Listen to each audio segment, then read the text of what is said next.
Hello friends, आज की video में हम लोग नेटवर्क टेक्नोलॉजीज का Q1 FY27 का रिजल्ट एनालिसिस करेंगे और मैं आपको अपना टिक दूंगा इस रिजल्ट पे।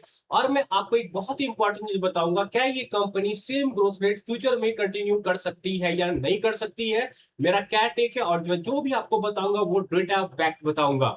उसके बाद मैं आपको रोसेल टेक्सिस का भी आज Q1 का रिजल्ट आया है, उस पर भी मैं बात करूंगा एंड इसका भी फ्यूचर का मैं आपको बताऊंगा क्या हो सकता है नहीं हो सकता है। एंड एक कंसर्न है लोगों का, वो है HFCL क्यों गिर रहा है, उसके बारे में भी मैं आपसे बात करूंगा। तो सबसे पहले ना हम लोग क्या करते हैं, नेटवर्क टेक्नोलॉजी का बात कर लेते हैं। तो नेटवर्क टेक्नोलॉजी का हम लोग QYOY रिजल्ट देखेंगे, दैट इज Q1 FY26 और Q1 FY27।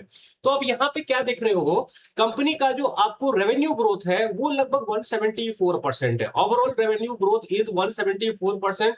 तो ये नंबर तो काफी स्ट्रांग है मेरे हिसाब से, बहुत ही अच्छा नंबर है। एबिटा जो है आपको वो भी 172% बढ़ा हुआ है, मेरे हिसाब से ये भी औसम नंबर है। प्रॉफिट आफ्टर टैक्स देखोगे तो ये नंबर आपको 180% गया हुआ है। एंड उसके बाद क्या है, पैट मार्जिन कंपनी का आपको 22 बेसिस पॉइंट से इंक्रीज हुआ है, वो अगेन अच्छा बात है। एंड ओवरऑल पैट मार्जिन कितना है, 10.30%, 10.30%।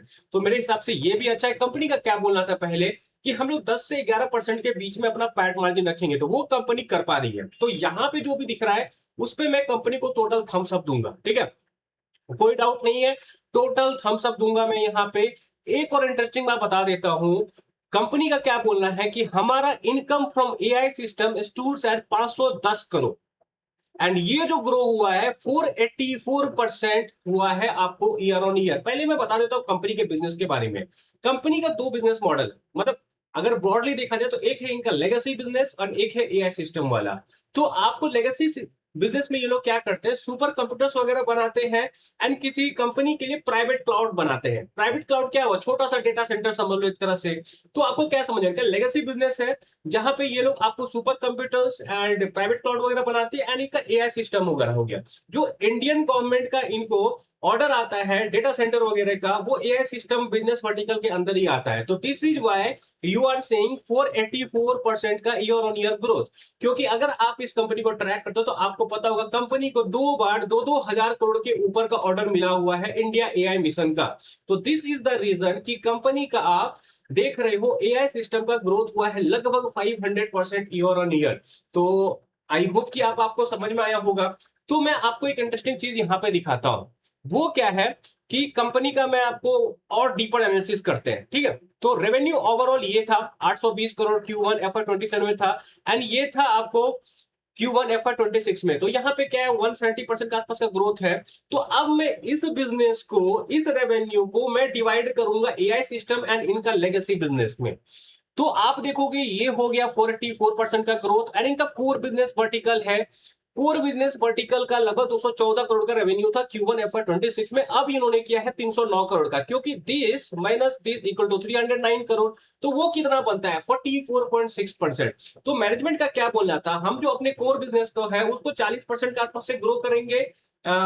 इस बात पे ध्यान रखना। एंड एआई मिशन जो होगा वो टॉप ऑफ दैट होगा, जो कोर बिजनेस है। तो आपको क्या पता चल रहा है, जो कोर बिजनेस है वो ग्रोथ कंपनी ठीक ठाक करी हुई है, 40% के आसपास से 40% के ऊपर ही की हुई है। एआई बिजनेस से, एआई सिस्टम से उनका ग्रोथ अच्छा खासा आ रहा है। पर ये जो आपको हेडलाइन नंबर दिखता है 170%, क्या ये कंटिन्यू हो सकता है, ये मेरा सबसे बड़ा सवाल है। देखो अब हम आते हैं यहाँ पे इनके नंबर्स में। देखो एक बार यहाँ पे ये Q2 में भी आपको 170-180 नंबर परसेंट का ग्रोथ दिखाएंगे, 150 तो समझ लो दिखाएंगे ही दिखाएंगे। क्योंकि आप ये बात समझो, इनको नए ऑर्डर्स नहीं मिल रहे हैं और जो पुराने ऑर्डर्स थे वो इनके अब खत्म हो रहे हैं। ये जो आप ग्रोथ देख रहे हो सुपर सुपर 805 करोड़, 774 करोड़, 820 करोड़, ये सब कहां से आ रहा है, इंडिया एआई मिशन की वजह से। जो बड़ा एआई सिस्टम में कंट्रीब्यूटर है वो उनका बिजनेस वर्टिकल का, वो है आपको इंडिया एआई मिशन का ऑर्डर। और नए ऑर्डर्स इनको मिल नहीं रहे। Yes they do have order कि FY27 तक पूरा खप जाए इनका ऑर्डर अच्छा खासा। तो मैं यहां से क्या बताना चाह रहा हूं, ये जो आपको 170% का ग्रोथ दिख रहा है ना, वो अधिक से अधिक Q2 में एक बार और हो सकता है। उसके बाद इनका बिजनेस का जो है ना आपको साइज बढ़ जाएगा। 805 करोड़ के ऊपर अगर ये 1600 करोड़ भी करेंगे ना, तो इनका आपको कितना होगा, 100% का ग्रोथ होगा। तो ये जो मोमेंटम है 170%, 150%, ये इनका सिर्फ Q2 तक कंटिन्यू हो सकता है, उसके बाद नहीं होगा। लेकिन मार्केट जो है, बाजार जो है, शेयर बाजार जो है, वो हमेशा भविष्य का देखता है। तो मुझे क्या है, यहाँ पे बहुत ज्यादा विजिबिलिटी दिख नहीं रहा है। ये जो हाइपर ग्रोथ इनका हो रहा है 170-180% का, वो तो ग्रोथ नहीं दिख रहा है मुझे। और कंपनी क्या है आज के टाइम पे 96 के पीई पे अवेलेबल है आफ्टर दिस रिजल्ट। तो यहां पे क्या सीन है, मुझे विजिबिलिटी नहीं दिख रहा है। ऑलरेडी कंपनी हाइयर आपको पी रेशियो पे ट्रेड कर रही है। एंड मान लो चलो 170% से ग्रो की, लेकिन जब एक बार ये Q3 में जाएंगे तब इस रेट से ग्रो करना उनके लिए मुश्किल होगा। मान लो ये 70% से भी ग्रो करते हैं उस वक्त, तो इनका आपको पी रेशियो कितना, पेग रेशियो कितना बनेगा, पेग रेशियो इनका बनेगा आपको 0.96 डिवाइडेड बाय 0.7, और ये कितना होता है 1.37। तो मेरे हिसाब से ये कंपनी फॉरवर्ड वैल्यूएशन के हिसाब से महंगी ट्रेड कर रही है। देखो आपको ना, मैंने बहुत पहले इस कंपनी में वीडियो बना के बता दिया था, इस कंपनी में रिस्क रिवार्ड रेशियो उतना फेवरेबल नहीं है। यहां पे आप देखो क्या हुआ है, ये कंपनी पिछले कुछ टाइम से यहीं पर ट्रेड कर रही है। मैंने तो आपको ये वीडियो कहीं यहां कहीं बना के दिया था नेटवर्क टेक्नोलॉजी पर, और मैंने बताया था कि इस कंपनी का रिजल्ट उतना अच्छा नहीं है। आई थिंक यहां कहीं रिजल्ट आया था इनका, हाँ यहां कहीं पे। तो देख लो पिछले इतने टाइम में ये कंपनी सिर्फ 35% पैसा बनाई है। मार्केट में काफी सारे शेयर है जिन्होंने बहुत सारे पैसा बना दिया इस बीच में। तो सीन क्या है ना यहाँ पे कि ग्रोथ इज ऑलरेडी डिस्काउंटेड। जो आप इनका शेयर प्राइस देख रहे हो उसमें ग्रोथ ऐसा भी हो सकता है कि ऑलरेडी डिस्काउंटेड हो जो फ्यूचर में आने वाला है। और ये क्या, जो शेयर प्राइस यहां से यहां भागी थी ना, उस वक्त कंपनी को ऑर्डर्स मिल रहे थे भर भर के इंडिया एआई का। दिस वाज द रीजन कि ऑलरेडी इसके शेयर प्राइस को डिस्काउंट किया जा रहा था उस वक्त। और आज के टाइम पे क्या है, कंसोलिडेट हो रहा है। तो इनको जब तक फर्दर इंडिया एआई ऑर्डर्स नहीं मिलेंगे, वो भी बड़े बड़े साइज के नहीं मिलेंगे, इनका सेम ग्रोथ रेट कंटिन्यू करना, दैट इज 100% प्लस वाला करना बहुत डिफिकल्ट है। एंड मैं किसी भी कंपनी को जो सिर्फ 50% से ग्रो करे, मैं उसको 100 का पी क्यों दूंगा। अगर 100 का पी दे भी रहा हूं तो मेरे लिए यहाँ पे क्या है, मीडियम रिस्क वाला, मतलब लो रिस्क हाई रिवार्ड वाला कंपनी नहीं है। लेकिन currently market is low risk high reward, ये बात समझो। आपको हमेशा रिवार्ड मार्केट के रिस्पेक्ट से सोचना है। मार्केट आज के टाइम पे सस्ता है, एंड ये कंपनी सस्ते मार्केट में आपको एक महंगी कंपनी मिल रही है। ऐसा नहीं कि कंपनी पैसा नहीं बनाएगी, लेकिन कंपनी में रिस्क रिवार्ड रेशियो उतना फेवरेबल नहीं लग रहा है। जब तक इनको नए ऑर्डर्स नहीं मिलेंगे, इनका visibility of higher growth is limited. पर क्या डेटा सेंटर में आपको वो नहीं है, ग्रोथ डेटा सेंटर में ग्रोथ है, लेकिन still 100% growth is too much. और ये 100% ग्रोथ को कंटिन्यू करते हुए मुझे ज्यादा टाइम तक दिख नहीं रहे। मैक्स टू मैक्स Q2, उसके बाद का आज के टाइम पे तो विजिबिलिटी है नहीं। तो रफली अगर मैं एज्यूम करूं कि ये आपको 50% के सीआर से ग्रो करेंगे, उसके बाद तो इनका पेग रेशियो बनता है 0.5 का, and market always, sorry, peg ratio बनता है 2 का, एंड मार्केट हमेशा भविष्य में जीतती है। 2 का पेग रेशियो इज बहुत महंगा मेरे हिसाब से। एंड रिस्क रिवार्ड रेशियो इस कंपनी में मुझे फेवरेबल नहीं लग रहा है। There are plenty of better opportunity. Again it is my understanding, my analysis, I can go wrong. आपको अपना डिसीजन अपने एनालिसिस के हिसाब से लेना है। कंपनी अच्छी है, that's all, not a buy sell recommendation, इस बात पे ध्यान देना। तो नेटवे पे मैं यही बोलूंगा, कंपनी का ग्रोथ अच्छा है, पर मेरा सबसे बड़ा सवाल है कि क्या ये ग्रोथ रेट कंटिन्यू रह सकता है। उसका आंसर है मुझे डाउट हो रहा है, ये ग्रोथ रेट कंटिन्यू नहीं हो सकता है। एंड ये चीज मैंने आपको पहले बोल दिया था, 6-7 महीना पहले ही बोल कर रखा हुआ हूं आपको ये सब बात की। मुझे नहीं लगता है कि ये ग्रोथ रेट कंटिन्यू कर सकते हैं। एंड उसके बाद क्या है, look for better opportunity in market, there are multiple better opportunity. पर ये बाय सेल रिकमेंडेशन नहीं है, बस आपको ये बताना चाह रहा हूं मार्केट में बहुत अपॉर्चुनिटी है, यू शुड लुक आउटसाइड। और हमारा वहां पे डिसीजन होना चाहिए जहां पे रिस्क रिवार्ड रेशियो फेवरेबल है। ऐसा भी हो सकता है कि कल कंपनी ऊपर चले जाए। पर मेरा सबसे बड़ा सवाल अगेन यही है कि क्या Q3 में सेम ग्रोथ रेट कंटिन्यू हो सकता है। उसका आंसर मुझे आज के टाइम पे तो नहीं मिल रहा है, मतलब नहीं में मिल रहा है, हाँ नहीं मिल रहा है, इस बात को समझ लो। तो again no buy sell recommendation, मैंने अपना जो एनालिसिस लगा, जो मुझे दिखा डेटा के हिसाब से मैंने आपको बता दिया। अब मैं दूसरी कंपनी पे जाता हूं जिसका नाम है रोसेल टेक्सिस। रोसेल टेक्सिस का नंबर कैसा आया है, देखो भाई, रोसेल टेक्सिस का नंबर अच्छा आया है, लेकिन देयर आर सम मिसेस। तो आपको क्या दिख रहा है यहाँ पे, अगर आप देखोगे ईयर ऑन ईयर, ये जून 25 हुआ, ये जून 26 हुआ, ईयर ऑन ईयर आपको रेवेन्यू भी 70-80% से ग्रो किया है लगभग। एग्जैक्ट नंबर नहीं, मैं अप्रोक्सीमेट बता रहा हूं। मार्जिन भी इंक्रीज किया है, ठीक है। पैट लेवल पे देखोगे तो लगभग पीबीटी लेवल पे, प्रॉफिट बिफोर टैक्स पे अगर यहाँ पे देखोगे तो डबल से ज्यादा हुआ है, आई थिंक 120% से ग्रो किया है। एंड पैट लेवल पे भी 100% से ऊपर से ग्रो किया है। तो आपको सब कुछ अच्छा लगेगा नंबर में। इवन नंबर के बाद देखोगे तो इनका आपको पी भी जो है, थोड़ा सा पी रेशियो भी थोड़ा सा डिक्लाइन हो गया, 160 पे था 130 पे आ गया, पी रेशियो भी श्रिंक कर गया। पर सवाल है कि इतना अच्छा नंबर आने के बाद 100% के आसपास से पैट ग्रो हुआ है, मार्केट इसे तोड़ी क्यों है? उसका जवाब आपको यहां पे मिलेगा। उसका जवाब क्या है? कंपनी का मार्जिन। मैनेजमेंट ने बोला था कि हम लोग 17 से 22% का EBITDA मार्जिन करेंगे FY27 में, पर मार्जिन कितना आया है? 14.36%। तो मार्जिन उतना अच्छा नहीं है मेरे दोस्त, ठीक है, मार्जिन उतना अच्छा नहीं है कंपनी का। मार्जिन में कंपनी चूकी है, मे बी ड्यू टू ये जो एक्सटर्नल फैक्टर्स है, जो पॉलिटिकल जो भी नौटंकी चल रहा है, अप्रैल में दोनों महीना में चला हुआ है, तो हो सकता है that can be the reason. Again management को कॉल कॉल में आके ये चीज बताना पड़ेगा कि आगे क्या एक्सपेक्ट करे, क्योंकि उन्होंने तो पहले बोला था 17 से 22% का हमें, हम लोग क्या बोलते हैं, मार्जिन एक्सपेक्ट कर रहे हैं, तो वो तो दिख नहीं रहा है हमें। तो क्या अभी भी आप एक गाइडेंस पे होगे 17 से 22% कर दोगे? 17 से 22% अब बोलने का मतलब है कि कंपनी नेक्स्ट 3 क्वार्टर कम से कम 18-19% का तो मार्जिन करेगी ही करेगी, एंड इनका वॉल्यूम भी बढ़ेगा, ठीक है।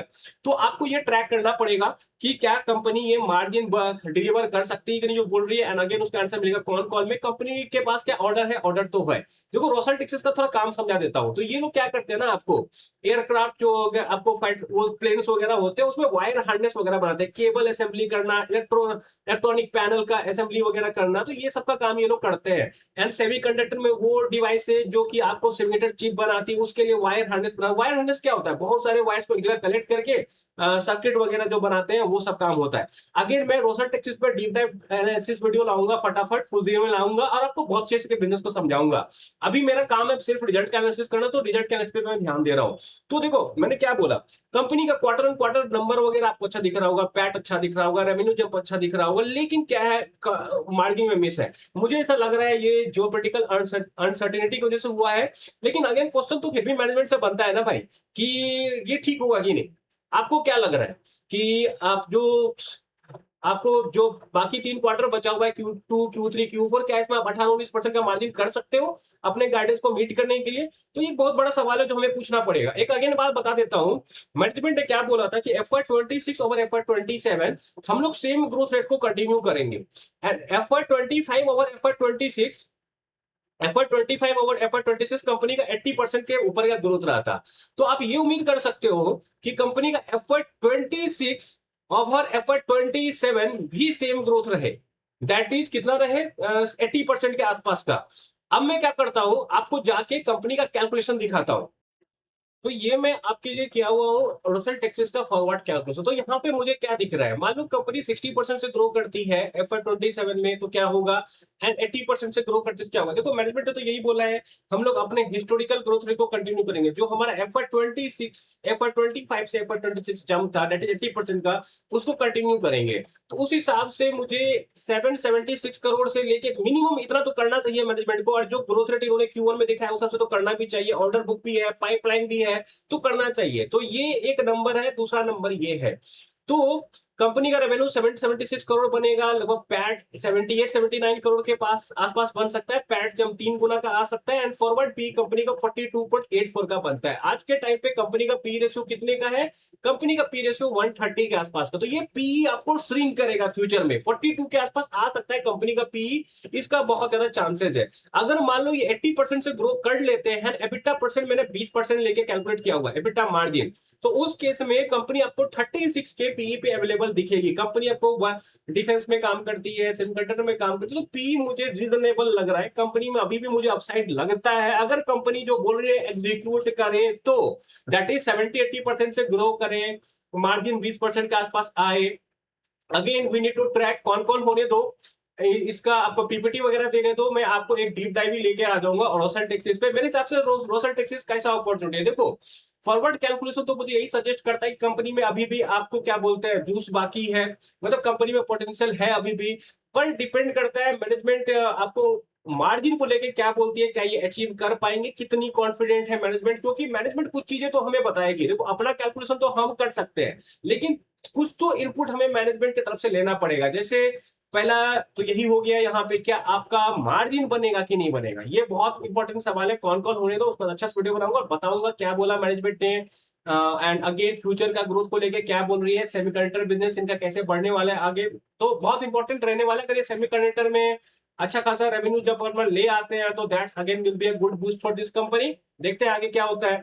36 का पी रिजनेबल है, थोड़ा बहुत भी पी रेटिंग हो जाएगा तो 40-50% का तो चांस रखता है इस कंपनी में अगले एक साल में इस शेयर प्राइस से। एंड आज गिरने का रीजन क्या था, अगेन मार्जिन जो मुझे लग रहा है कि कम आया है वो गिरने का रीजन हो सकता है। उसका रीजन क्या हो सकता है, यही जो पॉलिटिकल, वही कंपनी आपको बताएगी कल के कौन कॉल में। एंड हमें उनका कॉन्फिडेंस चेक करना है कि ये कितने कॉन्फिडेंस 18 से 20% मार्जिन कर सकते हैं कि नहीं। This is how I real analysis think, and आपको ये कौन कौन में पूछना है उनसे। अब आते हैं एक सवाल जो है, सर एचएफसीएल इतना अच्छा रिजल्ट के बावजूद क्यों गिर रहा है। देखो अब मैं आपको एक चीज बताता हूँ, ग्रोथ कंपनी के साथ ना प्रॉब्लम क्या होती है। देखो आपने अगर मैंने एचएफसीएल पे वीडियो नहीं दिखा देख लो, मैंने रिजल्ट के बाद एचएफसीएल पे वीडियो बनाया था, उसका भी फॉरवर्ड कैलकुलेशन दिखाया था। देखो फॉरवर्ड कैलकुलेशन एक बहुत ही इंपॉर्टेंट टूल है। फॉरवर्ड कैलकुलेशन क्या होता है ना, कि आपको फ्यूचर का विजिबिलिटी देता है कि उससे क्या होगा ना, अगर फ्यूचर का विजिबिलिटी मिलेगा आपको कि पता रहेगा फ्यूचर में क्या हो सकता है, based on management guidance, based on multiple factors, तो आप अपना डिसीजन बहुत सोच समझ के लोगे एंड डेटा बैक लोगे, नहीं तो ऐसे फिर अंधे में डिसीजन लोगे। तो मैं आपको क्या बोल रहा हूँ, पिंड कमेंट में मेरा आपको ऑनलाइन सेशन का लिंक मिल जाएगा, उसे ले लो, it will very very helpful to you अगर आपको फॉरवर्ड कैलकुलेशन सीखना है। अब मैं वापस यहाँ पे आता हूँ, ये ऑलरेडी मैं आपको बता चुका हूँ, ठीक है, वो वाले वीडियो में।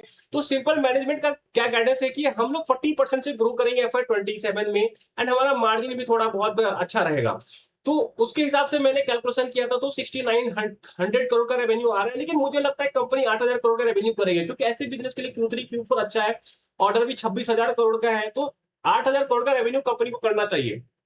तो उस हिसाब से given this share price company can trade at A P ratio of 28.7, company का पी रेशियो आपको 28.7 का हो सकता है भविष्य में, दैट इज बाय FY27 है। देखो ग्रोथ इन्वेस्टिंग का यही आपको क्या बोलते हैं, निगेटिव पार्ट क्या है ना, कि अगर ये कंपनी आपको एक साल बाद 28 के पी पे भी मिले, सेम प्राइस पे भी मिले, तो कोई ये नहीं बोल सकता कि कंपनी सस्ती है, कंपनी को बोलेगा रीजनेबली वैल्यूड है। ग्रोथ इन्वेस्टिंग में क्या, आप ग्रोथ देख के लगाओगे ना, तो जरूरी नहीं है कि पैसा बनेगा, कभी कभी कंसोलिडेट भी कर सकता है। This is what I said कि जब मैंने एसएफसीएल का वीडियो था, मैंने बोला था कि ऐसा हो सकता है कि ये कंपनी उस टाइम पे 60 के पी पे भी ट्रेड करे, ये भी हो सकता है कि 80-90 के पी पे ट्रेड करे, ये भी हो सकता है कि यही पी पे रख दे। तो आपको बहुत लोग क्या बोलेंगे कि कंपनी आज के टाइम पे डिसेंटली वैल्यूड है। अगर 28 के पीई पे भी कंपनी आपको फ्यूचर में मिले तो डिसेंटली वैल्यूड ही रहेगी ना, क्योंकि कंपनी का ऑलरेडी अगर 8000 करोड़ का रेवेन्यू हो जाएगा FY27 में, तो डूइंग 40-50% का revenue over that will be not that much easy. अभी इनका बेस है 5000 करोड़ का, इसलिए ये इतना तेजी से ग्रो कर सकते हैं। जब इनका बेस आपको 8000 का बन जाएगा FY27 में, तो शायद ये इतना ग्रोथ कंटिन्यू नहीं कर पाए। लेकिन मुझे क्या लगता है, मुझे लगता है कि अभी थोड़ा बहुत जूस बाकी है, क्योंकि आपको थोड़ा बहुत दिमाग से सोचना पड़ेगा। क्या अभी डेटा सेंटर का टेलविंड चला गया, नहीं गया है ना, क्या इनका डिफेंस का बिजनेस भी तो इनका डिफेंस का भी तो बिजनेस आने वाला है ना। तो मुझे लगता है कि पोटेंशियल है कंपनी में अभी भी। शेयर प्राइस तो क्या है, मार्केट में ऐसे ही गिरता रहता है। अगर इसको बाय सेल रिकमेंडेशन की तरह मत लेना भाई, बस अपना थिंकिंग बता रहा हूं। तो मुझे क्या लगता है, देखो अगर ये कंपनी यहां से ना भी चले तो उसका रीजन यही होगा कि कंपनी डिसेंटली वैल्यूड है 28 के पी पे लेवल, लेकिन कंपनी अगर अपने प्रॉफिट को 70% से ग्रो करे, तो उस टाइम पे ये भी हो सकता है कि शायद 28 के पी पे ना मिले, 50 के पी पे मिले, 55 के पी पे मिले। तो this can also happen. Growth investing के साथ यही प्रॉब्लम है, value investing is safer investing compare to growth investing. तो अगेन ये सब समझो। कोई भी कंपनी जो मैंने यहाँ पे डिस्कस किया था बाय सेल रिकमेंडेशन नहीं है। अगेन मैं समराइज कर देता हूँ, नेटवेव का सीन यही है कि रिजल्ट अच्छा है, पर क्या ये रिजल्ट Q2 के बाद कंटिन्यू हो सकता है, डेट इज Q3 FY27 में, मुझे उसके चांसेस कम लगते हैं। ये तो मैंने आपको इसका जो है कैलकुलेशन मैंने बहुत पहले आपको दिखा दिया था, ये फॉरवर्ड कैलकुलेशन नेटवर्क का आप वीडियो देख लेना, मेरा आपको पता चल जाएगा। मैंने पहले ही बोल दिया था FY27 में ये ग्रोथ कंटिन्यू कर सकते हैं। FY28 में मुझे नहीं लगता ये कंपनी ज्यादा आपको रेवेन्यू जंप कर सकेगी गिवन करंट ऑर्डर बुक, ठीक है, चांसेस कम लगता है। अब मैं आता हूं आपको सेकंड पे, रोसल टेक्सिस। रोसल टेक्सिस का नंबर अच्छा आया हुआ है, मार्जिन अच्छा नहीं है। अगेन जो सवाल बनता है, क्या आप 20% का मार्जिन कर सकते हो, जैसे कि आपने पहले बोला था, ग्रोथ तो आप कर रहे हो रेवेन्यू में, and what are the levers जो कि आपके मार्जिन को पुश करेगा, ये एक बड़ा सवाल बनता है। ऑर्डर बुक कैसे स्केल कर रहा है, एंड अगेन जो third company HFCL, company is good, doing good, and chances है कि कंपनी FY27 में जो बोल रही है वो कर भी दे, क्योंकि ऑर्डर बुक बहुत ज्यादा है। क्वेश्चन स्टिल रिमेन्स की ग्रोथ इन्वेस्टिंग है यहाँ पे। मार्केट अच्छा रहेगा, कंपनी अच्छे नंबर्स लाते जाएंगे क्वार्टर ऑन क्वार्टर, तो ऐसा भी हो सकता है कि कंपनी को रिवार्ड किया जाए क्वार्टर ऑन क्वार्टर, और ये भी हो सकता है कि इसके शेयर प्राइस को उस वक्त यहीं 1 साल तक कंसोलिडेट करवाया जाए एंड बाद में जंप करवाया जाए। There are multiple possibilities, growth investing का ये सब नुकसान है, ये समझ लो। That's all, not a buy sell recommendation, कोई भी चीज बाय सेल पर्सन नहीं था। अगर आपको मेरा अच्छा लगा होगा तो लाइक कर दो, शेयर कर दो, सब्सक्राइब कर दो। Thank you for watching, bye.